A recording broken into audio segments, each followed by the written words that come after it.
Police के संरक्षण में निर्दोष लोगों की हत्या की गई, बुलडोजर द्वारा घरों को गिराने की घटनाएं आम हो गई है, खास तौर पर उत्तर प्रदेश में, जहां ऐसा लगता है जैसे कानून के नाम पर जंगल राज चल रहा है। इकरा हसन ने संसद में पहली बार ही यूपी, संबल और बांग्लादेश पर क्या बोल दिया। इकरा ने लोकसभा में उठाया अल्पसंख्यकों का मुद्दा, सुनिए जोरदार भाषण। लोकसभा में भारत के संविधान की 75वीं गौरवशाली यात्रा पर चर्चा के दौरान समाजवादी पार्टी सांसद इकरा हसन ने संविधान निर्माताओं को धन्यवाद दिया। उन्होंने संसद में अपने संबोधन के दौरान कहा कि मैं संविधान बनाने वालों की दूरदृष्टि को सलाम करती हूँ। कैराना से समाजवादी पार्टी की सांसद इकरा हसन ने कहा कि मैं अपनी उम्मीदों को संविधान के साथ जोड़कर खास तौर पर ये बताना चाहती हूँ कि आज देश पिछड़े, दलित, अल्पसंख्यकों के समुदाय को अपने संवैधानिक अधिकारों और आजादी की हिफाजत के लिए हर रोज मुश्किलों का सामना करना पड़ता है। वहीं बाबा साहेब डॉक्टर भीमराव अंबेडकर के कथन का जिक्र करते हुए इकरा हसन ने कहा कि आज ऐसा लगता है कि संविधान की किताब तो है, पर इसे चलाने वालों का ईमान गुम हो गया है। वहीं कैराना सांसद इकरा हसन ने दुकान पर नेम प्लेट लगाने का मुद्दा भी उठाया। वहीं संसद के शीतकालीन सत्र में आज इकरा हसन ने अपने संबोधन के दौरान इलाहाबाद हाई कोर्ट के न्यायाधीश जस्टिस शेखर यादव के बयानों का जिक्र भी किया। बता दें कि उन्होंने कहा कि भारत हो या बांग्लादेश, हर देश में अल्पसंख्यकों की सुरक्षा की पहली जिम्मेदारी उस देश की सरकार की होनी चाहिए। उन्होंने कहा कि मोदी के पास राज कपूर के लिए तो समय है, पर मणिपुर के लिए नहीं है। आगे क्या कुछ कहती हुई नजर आई, सुनिएगा। माननीय श्री इकरा चौधरी जी। धन्यवाद सभापति महोदय, आपने मुझे इस विशेष चर्चा पर बोलने का मौका दिया। भारत के संविधान के 75वें वर्ष की चर्चा के मौके पर मैं सबसे पहले संविधान बनाने वालों की दूरदृष्टि को सलाम करती हूँ। एक युवा सांसद के तौर पर मैं अपनी उम्मीदों को संविधान के साथ जोड़कर खास तौर पर ये बताना चाहती हूँ कि आज हमारे देश में पिछड़े, दलित, अल्पसंख्यक समुदाय को किस तरह अपने संवैधानिक अधिकारों और आज़ादियों की हिफाजत के लिए हर रोज मुश्किलों का सामना करना पड़ रहा है। Doctor B.R. अम्बेडकर के कथन से अपनी बात रखना चाहती हूँ। उन्होंने कहा था, मुझे अपने भारतवर्ष पर फक्र है कि जिसके पास ऐसा संविधान है जो लोकतंत्र, समाजवाद और सेक्युलरिज्म को संजोता है। लेकिन आज ऐसा लगता है जैसे संविधान की किताब तो है, पर इसे चलाने वालों का ईमान गुम हो गया है। आज हिंदुस्तान में हर वर्ग को किसी न किसी चुनौती का सामना करना पड़ रहा है, मगर अल्पसंख्यक, खास तौर पर मुसलमानों पर जो कहर टूटा है वो किसी से छुपा नहीं है। ये लोग सिर्फ अपने मजहबी पहचान की वजह से निशाने पर हैं। संविधान का अनुच्छेद 15 कहता है कि किसी भी नागरिक के साथ धर्म, जाति या किसी और वजह से भेदभाव नहीं होना चाहिए, लेकिन हकीकत इसके उलट है। हालात इस कदर बिगड़ चुके हैं कि hate speech, mob lynching, bulldozer द्वारा घरों को गिराने की घटनाएं आम हो गई हैं, खास तौर पर उत्तर प्रदेश में, जहां ऐसा लगता है जैसे कानून के नाम पर जंगल राज चल रहा हो। संभल में जो हुआ वो सबके सामने है। पुलिस के संरक्षण में निर्दोष लोगों की हत्या की गई और सरकार ने चुप्पी साध ली। अल्पसंख्यकों पर हिंसा बढ़ती जा रही है, मगर सत्ता में बैठे लोग या तो आंखें मूंदे हुए हैं या फिर इन घटनाओं को बढ़ावा दे रहे हैं। हद तो तब हो जाती है जब न्यायपालिका की बात भी अनसुनी कर दी जाती है। सुप्रीम कोर्ट ने मॉब लिंचिंग पर 11 सूत्रीय निर्देश जारी किए थे।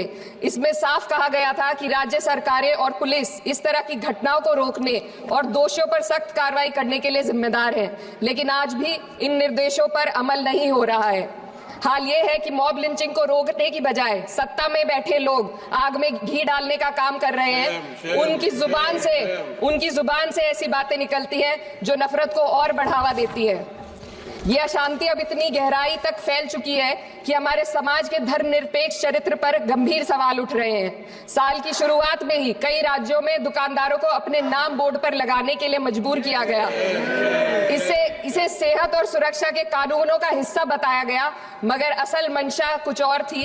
ये कदम खास तौर पर मुसलमान दुकानदारों को निशाना बनाकर उठाया गया ताकि उनकी रोजी रोटी पर चोट की जाए। पिछले हफ्ते मुरादाबाद में एक मुस्लिम डॉक्टर को हिंदू बहुल्य मोहल्ले में घर खरीदने पर विरोध झेलना पड़ा। वजह बताई गई कि इससे मोहल्ले की सामाजिक शांति बिगड़ जाएगी। अब आप ही बताइए, क्या ये वजह सही है, जायज है? असल में ये छोटी बड़ी घटना इस बात का सबूत है कि सांप्रदायिकता को बढ़ावा देने वाले बयान और नीतियां हमारे समाज को अंदर से खोखला कर रही है। उत्तर प्रदेश में यति नरसिंहानंद ने बेहद घटिया बयान दिया, लेकिन सरकार इन बयानों पर कोई कार्रवाई नहीं कर रही। हेट स्पीच न केवल जनमानस के विचारों को प्रदूषित करती है, बल्कि इससे अब संवैधानिक पदों पर बैठे लोगों को भी प्रभावित कर दिया है। अभी हाल ही में माननीय उच्च न्यायालय इलाहाबाद के माननीय न्यायाधीश ने ऐसे बयान दिए जिसका संज्ञान खुद सुप्रीम कोर्ट को लेना पड़ा। संविधान के अनुच्छेद 29 और 30 ने अल्पसंख्यकों को उनके मजहबी और सांस्कृतिक हक दिए हैं ताकि वो अपनी पहचान को बचा सके और अपने संस्थान चला सके, लेकिन आज उन्हीं हकों पर हर तरफ से चोट की जा रही है। वक्फ जैसे बिल लाकर उनके धार्मिक अधिकारों को छीनने की कोशिश की जा रही है। आज अल्पसंख्यक समुदाय को संविधान द्वारा दिए गए अपने बुनियादी अधिकार पाने के लिए लंबी लड़ाई लड़नी पड़ रही है। ऐसे कई मामले अदालत ने न्याय देकर संविधान की रक्षा की है, लेकिन अदालती प्रक्रिया में जो समय लगता है उसकी वजह से देश के सामाजिक ताने बाने को भारी नुकसान उठाना पड़ता है। मिसाल के तौर पर इलाहाबाद हाई कोर्ट ने 2004 के मदरसा एक्ट को रद्द कर दिया था, जिससे मदरसों के संचालन पर सवाल उठे। हालांकि सुप्रीम कोर्ट ने बाद में इस फैसले को पलट दिया और एक्ट को वैध करार दिया, लेकिन इस प्रक्रिया में जो समय लगा उसने अल्पसंख्यकों को बेचैनी और संघर्ष के दौर में डाला है। इसी कड़ी में प्लेसेस ऑफ वर्शिप एक्ट 91 भी आता है और कई अन्य अधिकार, उन्हें भी इसी तरह अदालती लड़ाइयों में उलझाया जा रहा है। ये स्थिति न केवल अल्पसंख्यकों के अधिकारों की राह में रुकावट है, बल्कि justice delayed is justice denied जैसी कहावत को सिद्ध करती है। मैं इस सदन से दुनिया भर के अल्पसंख्यकों की आवाज उठाना चाहती हूँ, खास तौर पर हमारे पड़ोसी देश बांग्लादेश में अल्पसंख्यकों के साथ जो हो रहा है वे दिल को गहरे तक चोट पहुंचाने वाला है। उनकी जान माल की हत्या की जा रही है। बांग्लादेश हो या हिंदुस्तान हो या कोई और देश, अल्पसंख्यकों की सुरक्षा, इज्जत और अधिकारों की हिफाजत हर सरकार की सबसे पहली जिम्मेदारी होनी चाहिए। मैं इस सदन से अपने देश के अल्पसंख्यकों के साथ बांग्लादेश के पीड़ित अल्पसंख्यकों की आवाज को एक साथ उठाना चाहती हूँ। ये वक्त की पुकार है कि हम सब मिलकर ये सुनिश्चित करें कि किसी भी इंसान को उसकी पहचान या मजहब के कारण डर कर जीने पर मजबूर ना होना पड़े।